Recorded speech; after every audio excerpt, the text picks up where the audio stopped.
So my wife's favorite author is Sarah J. Maas, and her favorite series of all time is Throne of Glass. She's been begging me to read it for a while now, and so this year I have endeavored to try and read through the whole series so that we can talk about it.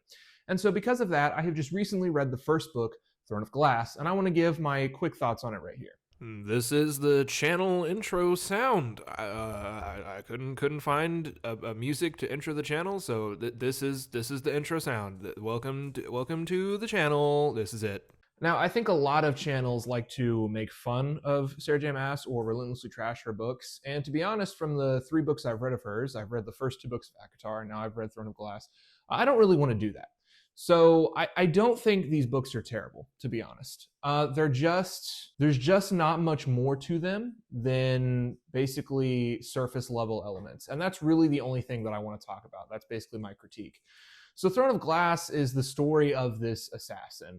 This character named Selena used to be an assassin from an enemy kingdom, and she has been made a slave in the salt mines, and suddenly the story opens with the crown prince of the kingdom who arrested her, basically bringing her on and entering her into a competition to become the king's champion. So basically, the whole plot has to do with her winning her freedom through this. Throughout the course of this competition, she meets friends, she makes love interests, budding romances are formed, there's some secret magic stuff going on, maybe Selena's a chosen one, there's like a Chamber of Secrets plot line here where there's going to be murders that she has to investigate, that she has to find out what's going on. And that's basically the plot of the first book of Throne of Glass. I haven't read the others yet. Honestly, on the surface, the premise sounds pretty cool. And were I to describe like the plot elements to you or the plot of the book, I think it would sound pretty interesting. And to be honest, I think that's totally fair. Like, it is a pretty good premise. I think there are a couple things going for Throne of Glass. For one, I think Sarah J. Maas has a pretty good writing style. And by that, I mean her writing style, I think, is on the same level of Brandon Sanderson in the sense that it's very easy to read. This is something I always tell people when I suggest Sanderson, is that one of the things I like about him is that I can always clearly envision what's going on in a given scene because the writing is very direct and very simple. And it allows you to envision these really complicated magical things going on in the books. And I think Sarah J. Maas actually has the same thing. I think her writing style is very direct, it's very simple. I can always imagine what's going on, what the characters look like very clearly in my head. And for someone like me, I think that's actually well appreciated. I don't mind a simpler writing style. In fact, I think it's pretty nice. 2, I think the book is paced pretty well for the most part. I was able to fly through the book in about 2 days. And so that was pretty appreciated. Honestly, when talking about writing, I think probably it's better than anything I could write right now. So I think a lot of people like to give her flack, but I think a lot of people also haven't written a book, and she's written this multiple massive series, and that's more than I could ever do. Really, my main critique is that I don't think there's much more to it basically than what I just described to you. And that's kind of my main thing with Throne of Glass. See, I feel like Throne of Glass, it has a fine plot and it has fine characters, but there's nothing more, there's no extra meat on the bone besides those surface level things. It comes to mind that I've always told people, and I probably got this from some video essay somewhere, but when talking about movies, shows, books, whatever, when it comes to stories, there's always like the actual plot of the story, and then like what I envision as like the main point of the story. Some may say like the themes of the story or the messages, whatever. There's always like extra stuff going on in the story that's like the reason the plot is there. The plot is there so we can get like the real good stuff with the story, whether that's character development or comedy, right? Or drama or themes or messages. All of those things are like the reason stories impact us and have meaning. And if there's just like a sequence of events, that's just a plot, right? A plot is only as good as the story that it produces. And Throne of Glass, to me, is basically just a string of plot. There's not really a lot of extra character development. There's not really a lot of themes or messages or really anything else other than basically what's being portrayed in the plot. And that plot is just an assassin going through a competition and uncovering a murder mystery, and then the plot ends. I think the only thing that you could say that's extra is there's like romance here, because these are romantasy books. And the problem with that is I don't think the romance is that much, is that great, to be honest. You know what I mean? She has multiple romances with these 2 guys, and it's very surface level. It's the romance of they're both really attracted to each other. And that's basically it. It's not the kind of romance where the characters start attracted to each other, but they also bond because there are like things about each other that they learn or that they realize that they have in common, the things that they bond over. Something that comes to mind is the movie To All the Boys I've Loved Before, which presents itself as a very like basic generic teen rom-com, and in many cases it is. But also something I appreciate about that movie is that the two main characters, they don't just fall in love because they think the other one is hot. There are similarities between both of those characters' home lives that they bond over, and you can see why they actually fall in love because there's more to their bond than their physical attraction. And in here, there's basically just physical attraction, and I don't know, they find each other's billiards skills hot, I guess. And that's fine. I think some people are plot readers and they do like that stuff. It means that there's nothing for me to get passionate about, right? Like there's nothing that I could hate or that I could love. It is just, it just is what it is, right? It's a basic plot, basic story. And what's really, I guess, kind of sad about it is I feel like there's room there for extra themes or extra story to be told, right? There's obviously this story about some kind of colonial empire that Selena now finds herself a part of. And this empire is obviously like subjugating everywhere else in the kingdom to its rule. There's a lot that could be told there about evil empires or evil kings, evil kingdoms. The Crown Prince character, clearly it's alluded to that he doesn't like his dad. And you would think, all right, there's more there. We could like get into the depths of his character. Why doesn't he like his dad? What does he disagree with? The book doesn't really talk about that. You just know that he doesn't like his dad. The book starts out making you think that there's a reason that Selena specifically is being asked to become entered into this competition. There's like an early on description that Selena realizes that the Crown Prince is absolutely desperate for her to say yes. And so I thought, okay, there's something else going on here. And then in an early Dorian POV, it mentions that he has some kind of plan, I think, to escape his dad. So I thought, okay, like Dorian and Kale are like planning something with Selena to like get back at his dad or do something.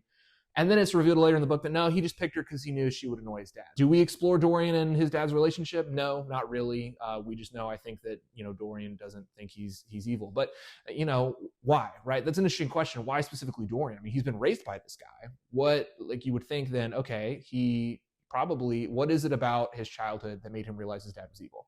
We don't really know about that, right? Like that could be something that Dorian and Selena could bond over, but I feel like, it's just kind of a missed opportunity. And the whole book is like that, right? Like, what is this competition? Is it going to be some crazy unique assassin competition? Nah, it's basically just like a season of a reality game show where they do a bunch of different physical obstacle courses or competitions like archery or something like that. There's not really much. And honestly, the book kind of basically starts montaging through the competition after like the first or second event. The murder mystery was a part that I finally picked up as I was starting to get bored with the main plot. And I thought, okay, cool. Like there's a murder mystery going on here. And what was really disappointing about the murder mystery plot is that it was so obvious that it was Kane who was doing the murders that I assumed, Sarah J. Maas is laying it on so thick that Kane is the murderer that obviously he cannot be the murderer. He is the red herring. He's obviously the main villain of the group of competition people who's called out immediately. Secondly, he starts getting bigger and stronger mysteriously after each murder, right? You're trying, and I felt like she's trying to imply, he's getting stronger with each death. Woo! And so it was all these different scenes, and I'm like, okay, well, she's making it so obvious that it's Kane that it must not be Kane, but it was just Kane. It was just Kane, and it was just Kane because he was evil and he wanted to win the competition, I guess. And that's basically it. Like I think Nehemia was actually supposed to be the red herring, but I thought Nehemia being the bad guy would have been way more interesting. But we didn't get that. We didn't really get that either. So like the murder mystery plot line, basically, I was kind of intrigued while I was reading it, and then when I realized it really was just Kane, that kind of deflated my sails pretty hard, to be honest. But to be honest, like it's functional, I guess. Like it's not bad, and that's the problem with Throne of Glass. Is like all of these things, I could listen to you and say this is terrible and horrible, but it's not. Like it's a functional story. You can read it from beginning to end, and things mostly make sense, and that's fine. There's just nothing else there. The characters don't really develop. They just go through the plot. There are no themes that are really developed. There's just the plot, and that's basically it. And that's really all I have to say about Throne of Glass. It is what it is. Except this one. I will leverage one, I think, legitimate criticism of the book that I think the book does really bad.